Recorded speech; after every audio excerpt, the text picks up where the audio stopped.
have come here to chew bubblegum and kick ass. And I'm all out of bubblegum. Hello, everyone, and welcome to another edition of Real Estate Realities with the Rebel Broker. My name is Robert Whitelaw, and I am the Rebel Broker. Licensed real estate broker in the state of California, a member of the National Association of Realtors.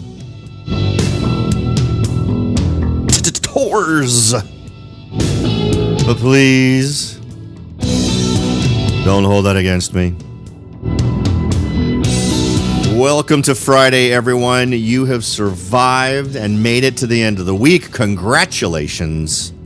I hope everything has gone exceptionally well for you. You've reached all your goals. I hope Tuesday was fun. I hope everyone had a great Halloween. It's always nice to have a little frivolity in life, right? And I hope it was extremely frivolous for all of you. I know it was for me.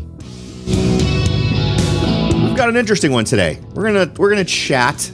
We're gonna have a little chat. We're gonna chat a little bit about the signs of a city becoming an investment hub, or really another way to put that would be to spot that up and coming neighborhood. Gentrification, right? We've had conversations about gentrification before. What to watch, how to track it, ways to figure out where it's going to happen next, so you can sort of jump in there and take advantage of it. Before we do that, though, I wanted to let everyone know how to get in contact with me. The very best way is through the website at therebelbroker.com. Feel free to click on the contact button right there in the menu bar and send along any ideas, suggestions, or observations that you might have. And of course, if you'd like to join the Rebel Underground, the best way to do that is to text the word Rebel Broker to the number 44222. That's text the word Rebel Broker to the number 44222, or head on over to the website again, therebelbroker.com. And in the show notes for just about any show, there will be a link for you to join the Rebel Underground. And I promise I am going to put a button to join the Rebel Underground right there at the top of the page, so it's easier for everybody. That's really something I should have already done, but I'll just add it to the list of the many things on my to-do list. Okay. The first tidbit I wanted to share with everyone today before we get into those 10 signs. And remember, it's signs, so you're hoping to anticipate this. This is trying to look over the horizon a little bit. We did a show on this, I think, last year, where we covered some interesting topics. I thought we'd see what Forbes has to say on the subject. But I got an interesting story from our good buddy Scott Blasius up in Sacramento. Scott is our kind of go-to guy for stuff that's happening up in that part of California. And for those of you who are relatively new to the game here in terms of listening to the show, we've been painting a picture for a long time now with tons of tidbits of information that sort of feed this idea that we are creating the circumstances that are really going to play into this idea that we're going to have another downturn in real estate. I've gone so far as to discussing my plans to sell my property and then not buy another one and use the proceeds to actually invest in other areas where I think that they will be more immune to a downturn. We've talked about communities that were immune to the last downturn.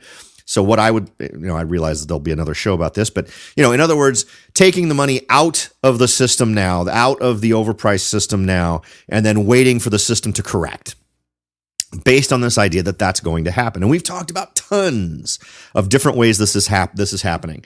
Because remember, the problem has been attacked from only one side, and that is the give people money side, which is not what solves the problem, right? The problem is overpriced housing.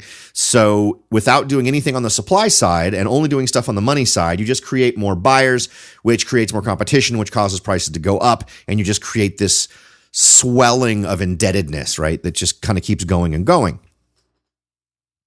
We've talked about all the various risky loans, how credit ratings are being screwed with. So instead of simply ignoring credit, last time what we did was ignore credit ratings, right? We did things like stated income, 110% loans, ninja loans, right? That's what one of my listeners was. I think they were calling them ninja loans even then. No income, no job loans, right? So it was basically this idea that we could just ignore all that stuff. Well, now we've learned our lesson, right? We can't afford to ignore all that stuff. Well, so what we've simply done is make the stuff that we refuse to ignore mean less. So we've seen it happen in a ton of different ways. Making things that shouldn't count positively or at all, actually, shouldn't count at all towards your credit score, having them count as a positive on your credit score, ignoring things that absolutely are an important part of your credit score, but a negative part of folks' credit score, completely ignoring that, to the tune of basically people seeing, and this is not a mystery thing. This isn't conjecture. You can Google back on previous shows or Google just the net and find, wow, the first quarter of this year, we saw a huge jump in credit scores magically.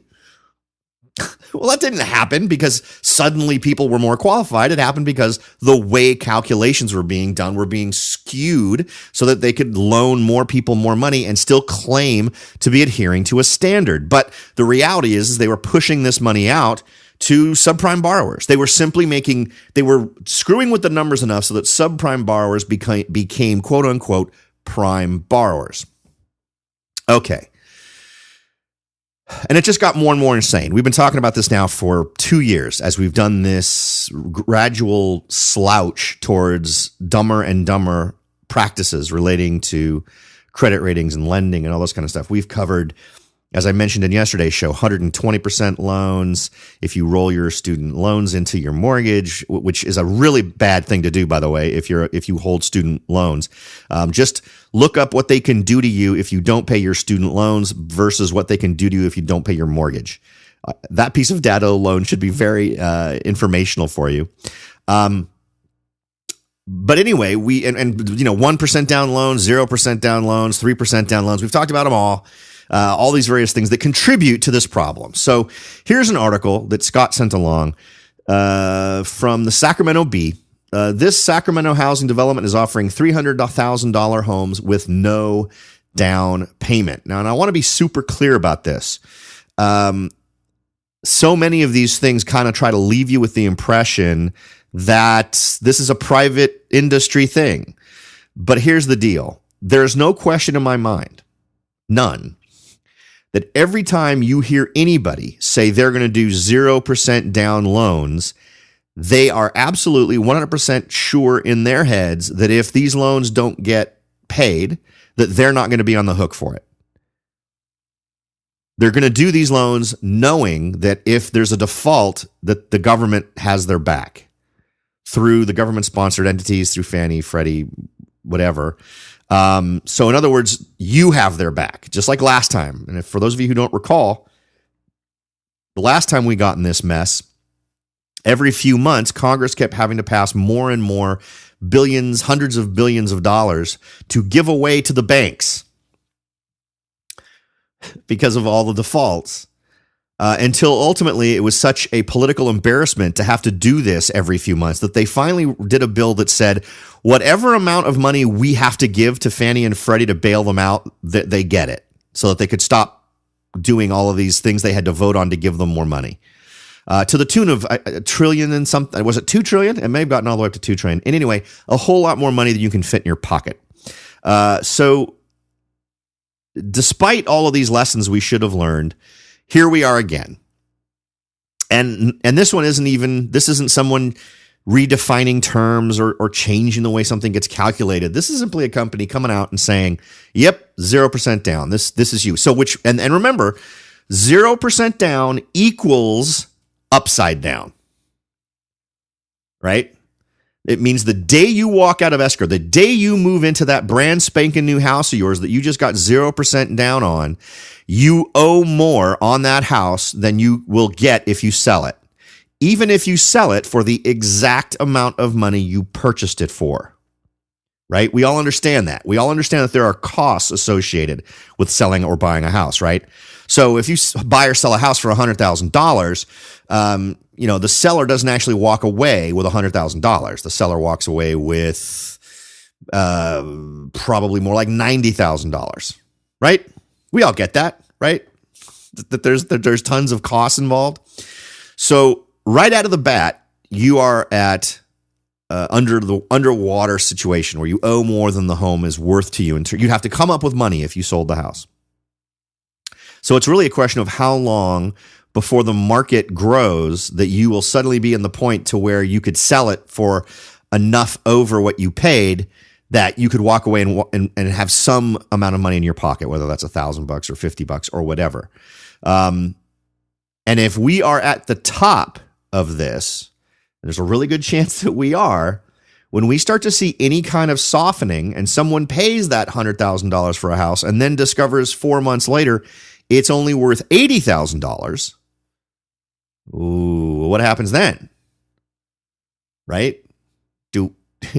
Do we see what happened last time when that phenomenon occurred, where some people would go ahead and purchase another home, similar home, maybe right across the street, as we had some folks do, for that $80,000, then simply, after they've closed escrow on the new house, simply default on the first house? Now, we'd like to think the system exists that can't happen this time. However, I've had a lot of, me included, where the buying a quote unquote second home or vacation home is pretty dang easy. So not real sure that would be the case. But let's talk a little bit about this. The Mill at Broadway is in central Sacramento. They're hoping to entice exactly the people that would be most damaged by this, right? Young first-time buyers who want to pay high rent, who don't want to pay high rents, but don't have cash for upfront payments on a house. The densely packed project, and I think that is a big takeaway from this, the densely packed project. Because we've talked about desirability, long-term desirability of housing a lot over the last year. We've talked about how the high-density, really packed projects of today, when the market normalizes at all, become the least desirable units around. Everyone runs away from those. As an example, I used a development that's in South San Jose, right off the 85 freeway, just on the north side of the 85 freeway, right near Kaiser Hospital. And I realize for those of you who don't know the area, that means nothing to you, but it's a gigantic, it's like 9 different buildings. They look like they're 15 stories each and just packed in like sardines. These are going to turn into the least desirable place to live. Nobody wants to live in that kind of density. And they do it now simply because they have to. But there will be a time when they don't have to. And then we're going to see a really big, interesting problem. But what's great about it is that those will simply become the lowest cost places to live in Silicon Valley. So if there's someone who really needs less expensive places, that place will fill the bill. Anyway. So densely packed project expected to eventually have 800 to 1,000 homes, occupies a former site of a lumber mill. It opened 20 months ago. It sold 175 units, mainly to young singles. The next batch under construction includes detached residences, some 2-unit buildings and some 6-story buildings, each one with a flat per story. Those will include elevators for older buyers who are not as enamored with stairs. That sounds like the only part that will really survive. This first phase that's so densely packed, not real sure how I feel about those. The new housing will be priced from the high 200s to the low 600s. So clearly those high 200s are about $300,000. $300,000 units will probably be those most densely packed ones. But what do you think? There's a lot more we can talk about on this. There's more in terms of the specifics, but what's most interesting is the philosophy behind it. This idea of having no money down, no skin in the game is a little bit of a shocker. And particularly given what we should have learned, these people should know better. It should not be a situation where we're getting folks embracing this idea. And particularly because there's no question in my mind that they are deferring the risk to the government, meaning us. There's no way they're doing this deal, and it's not being the risk isn't being assumed by the government. There are private industries in partnership with Fannie and Freddie that are doing this in other ways. And particularly in different regions, we've got a number of other stories that we've covered that talk about the 0% down or the 1% down. And it's actually very creepy stuff because it sets the stage. It primes the pump with exactly the kind of loans that if things do go bad, folks' first instinct is not going to be to stick with it because they've already got $20,000 or 20% into their property because they're still not underwater, right? I mean, if they put a certain amount of money down, prices would have to drop by a certain amount before they'd be upside down. You don't get that buffer at all. You instantly get people that, if they do the math, realize they really shouldn't be continuing to pay their mortgage. And then that leads us to super bad things. So if you'd like to read more about this, I'll absolutely include a link to it in today's show. But what we're going to cover some other stuff here first. We're going to talk a little bit about the 10 signs that the city is on the verge of becoming a real estate investment hub, or it's about to become gentrifying or growing. So it's a little bit less about gentrification, a little bit more about identifying general good things happening in a community. So don't go away. We'll be right back to talk about that in just a minute. Are you ready to jump in and start your search for your first investment property? Maybe you've decided that it's time to own your own home, or maybe you're ready to sell your home and move on to something new. No matter what your goal is, the Rebel Broker can help. That's right, aside from hosting this show, I am also the owner-broker of Whitelaw & Sons Real Estate Services right here in Silicon Valley. With over 25 years experience serving Silicon Valley, Morgan Hill, San Martin, and Gilroy, I or one of my great agents can help you achieve your goals in real estate. So if you're ready to look into taking that next step towards achieving your real estate goals, point your browser at www.soldbyrobert.com. That's www.soldbyrobert.com and get in touch. Let me show you how I will earn your business and your respect. Again, that's www.soldbyrobert.com, or you can call me at 408-852-0525. California Bureau of Real Estate ID 00984-909. Hello, everyone, and welcome back. We are now going to jump into that top 10 list of signs for you to spot areas that are about to take off. It kind of blends it. You know, the last time we had a conversation about this was really spotting sort of that gentrification move. This is going to be in the same vein, but maybe a little bit more broad in terms of some of the things it's going to suggest. There's definitely a couple of things here that sort of echo what we've talked about in the past, but I think this is a good layout. Now, number one on the list is millennials are moving in, and I think that's true, but I also think that that's a later stage thing. When millennials in general start moving in someplace, there's a pretty good chance you haven't managed to discover this place quite in the best time you could have. Now, it's also true that you can typically find demographic information about folks moving into various areas, but it's difficult to find timely information. So that's one reason why having connections in the local real estate market are going to be a good thing for you. And that would include real estate agents, escrow people, title people. Develop a network where you can figure out what's going on with this, because by the time you get data that millennials are moving in, it may be too late for you to take really good advantage of this. So while this isn't a bad suggestion, it's a tough one to pin down if you're out there trying to find these places where millennials are moving in. If you have a relationship with a real estate agent and they are super active and showing around a lot of buyers, and they're showing millennials certain areas, and millennials are tending to ask specifically for certain areas, they're going to be able to give you that information earlier. My suggestion would be to look for the things that draw millennials. Find millennial-related stuff, and we get into that in a little bit further in the list. So I don't know why this is number one on this list, because it isn't the first thing I'd look for. This is a later stage indicator of this, because you want to find this before the millennials have actually even figured it out. And my suggestion for this, or the mindset you want to get into, is you want to find the bait that's going to draw the mouse. You don't want to find the mice. Right? You want to know where the mice are going to go. You don't want to follow the mice to where they go. All right. That was a really weird analogy. Okay, number two, presence of a cultural vanguard. And I love I love the way they phrased this. It's such a happy phrase, but it's accurate. I mean, you want to find the really sort of interesting chefs, artists, musicians, authors. Where are they going? If you're finding, and particularly if you're seeing, and you don't want to go where the Starbucks is, right? The Starbucks comes after all of this stuff has happened. But if you're finding little trendy independents popping up, an art scene growing, musicians tending to be in these areas, that's when you're starting to see this stuff start to happen. And then these kinds of things, their preference for amenities such as bars and cafes, yoga studios, and mass transit is the same as the broader bourgeoisie.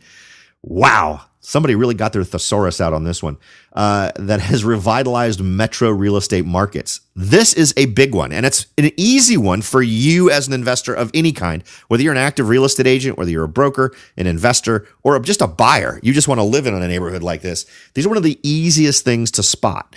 When I was doing my drive up to Washington and we went through Portland, we kind of drove around Portland a little bit. We went to, there was the top 10, in the top 10 list of things you're supposed to do when you go to Portland is go into this restaurant called Puck Puck or something like that. Anyway, so we did that. And after we did that, we drove the neighborhoods, and the area around Puck Puck is clearly already at that point, right? It is one of those places that I would have loved to discover it, say 2 years ago.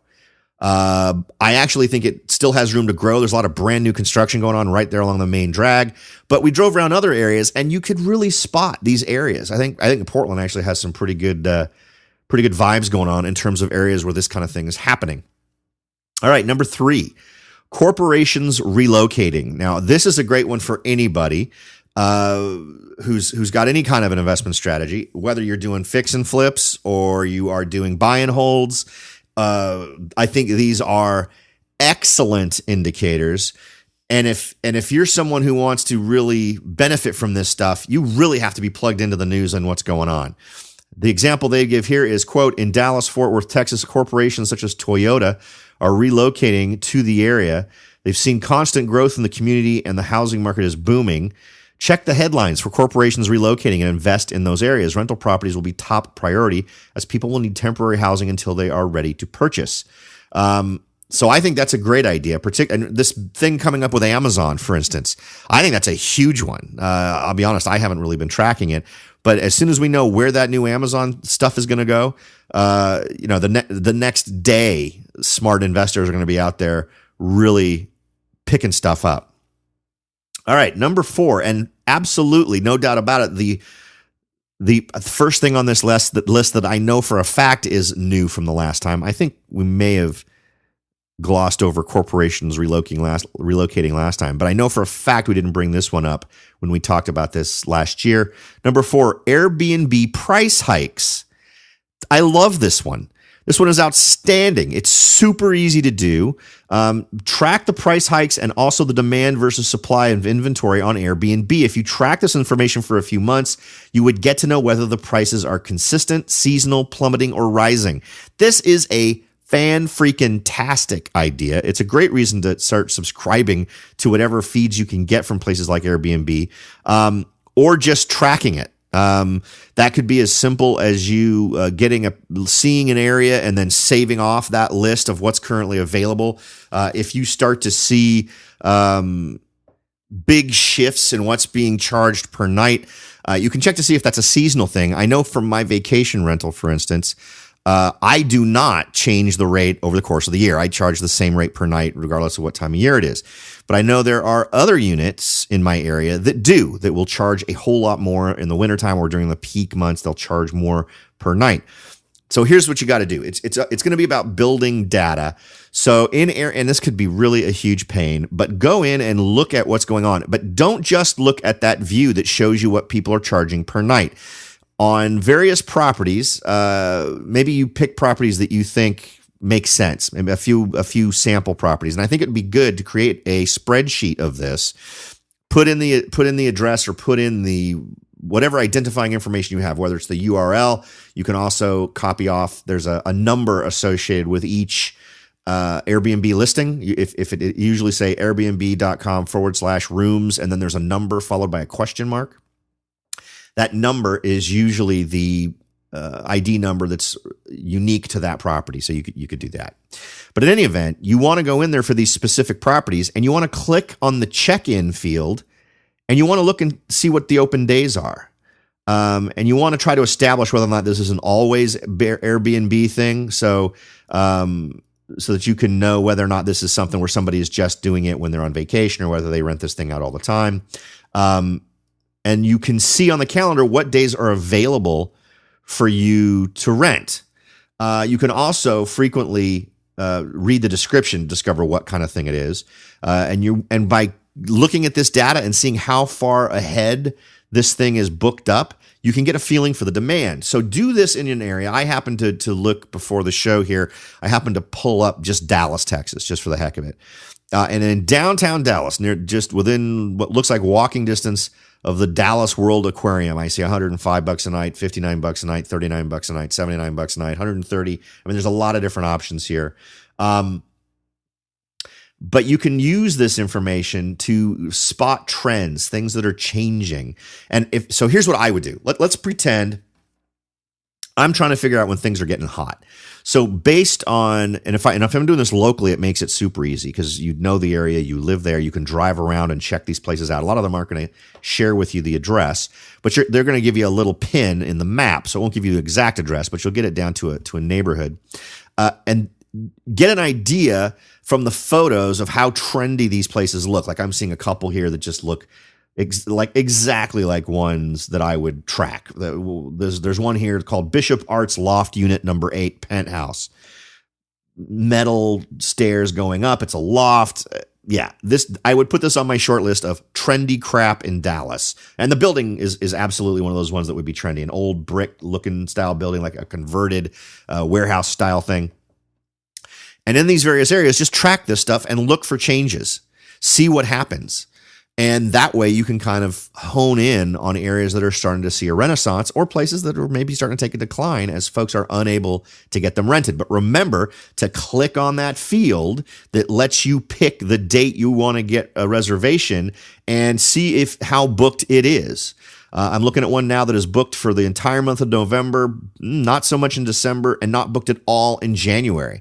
So not quite the demand you'd be looking for, right? You'd want to be looking for something that's more in demand. Although if you come to the conclusion that on a regular basis it ends up being rented about 30 days going forward, great. I know that for my units, I tend to see 90 days out. So usually if you're contacting me to rent my place, if you're not giving me at least 90 days notice, odds are the dates you want might not be available. Okay. So that's how you can use that tool. I think that's fantastic. Next on their list here, number 5, new construction work. Yeah.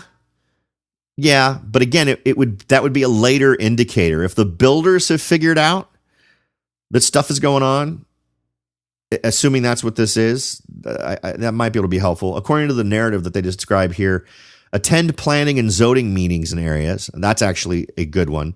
In areas around you to watch the new applications. Now, planning and zoning meetings tell you what's coming up, right? But another way to do that, not just through planning and zoning, but is also to look at the city plan. What's the long-term plan? And you can look at what the city's planning to do going out 3, 5, 10 years and get a really good feel for different areas that are suddenly going to have different ways for folks to get into them because of a new freeway or other changes that are being made. And those are great ways. Once easier accessibility comes in, maybe it's public transport, whatever, you can bet that there's going to be changes to the way the market works in those areas as those changes get implemented. So those are things that can clue you in as well.